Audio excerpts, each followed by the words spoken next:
সার্কিটটা হচ্ছে এরকম।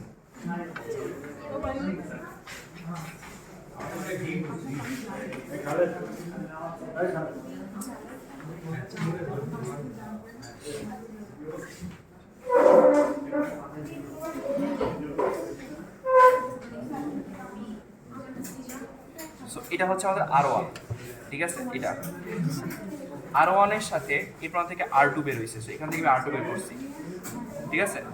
R2 এর এই প্রান্তে থেকে R3 এবং R4 বের হয়েছে, এখান থেকে R3 R4 কে বের করছি। ভোল্টেজে প্লাস কানেক্ট করেছি হচ্ছে আর এই R1 R2 সংযোগস্থলে, মানে এই পয়েন্টটাতে ভোল্টেজে মাইনাস কানেক্ট করেছি R1 এর অন্য প্রান্তের সাথে, মানে এখানে।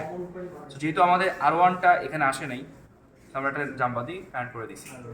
তো আমাদের প্রথম দরকার কি, ফার্স্টে দরকার আমাদের এই ভোল্টেজটা, কারণ এই ভোল্টেজটা এই ভোল্টেজ সমান হবে, কারণ কারেন্ট এখানে ফ্লো করতেছে, সমান হয়ে যায়।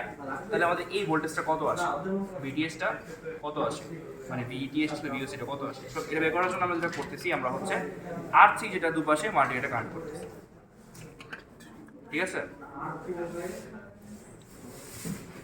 বুঝাচ্ছি কি বলছি? কানেক্ট করার পরে আমি হচ্ছে 15 সাপ্লাই দিয়েছিলাম এখানে 15 এর মতো, হচ্ছে কত, এটা দিতে হবে হচ্ছে আমাদের ভোল্টেজে 7.60 বা 6 এর মতো আসছিল। 7.6 হচ্ছে আমাদের ভোল্ট, হচ্ছে ভিডিএস এর।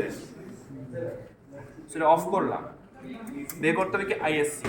কীভাবে করবো, এ আর বি কে শর্ট করে, তাই না? তো সেটা কীভাবে করা যায়, এই আইএসসিটা বের করার জন্য আমাদের কি করতে হবে, R4 এর পরে একটা এমিটার কানেক্ট করতে হবে এই পয়েন্টের মাঝখানে। সো আমি এটাকে এমিটারে সেট করবো, অ্যান্ড R4 এর পরে একটা এমিটার সেট করে সেটাকে গ্রাউন্ডের মাঝখানে কানেক্ট করবো, তাই না?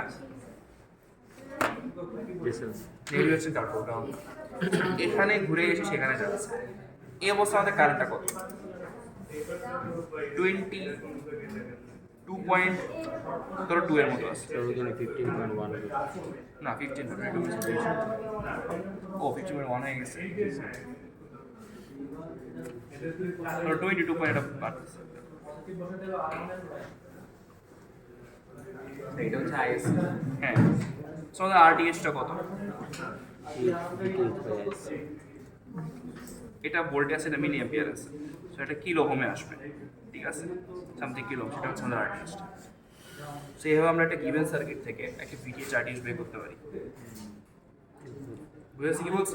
এখন তোমরা যেটা করতে পারো, তোমরা যদি থিওরিটিক্যালি জানো কীভাবে আরটিএস বের কত হবে, তোমরা সেটা তোমার এখানকার আরটিএস সাথে ম্যাচ করে দেখতে পারো যে মিলছে কিনা, ঠিক আছে। তোমরা একটা কাছাকাছি তো আসবে। তো তোমরা হচ্ছে গ্রুপ থেকে একজন করে ডিভাইস নিয়ে 4টা রেজিস্ট্যান্স নিয়ে এই সার্কিটটা করবা, ভিডিও চার্টিং বের করবা, ঠিক আছে। তোমরা হচ্ছে আমাকে দেখাবা, ঠিক আছে।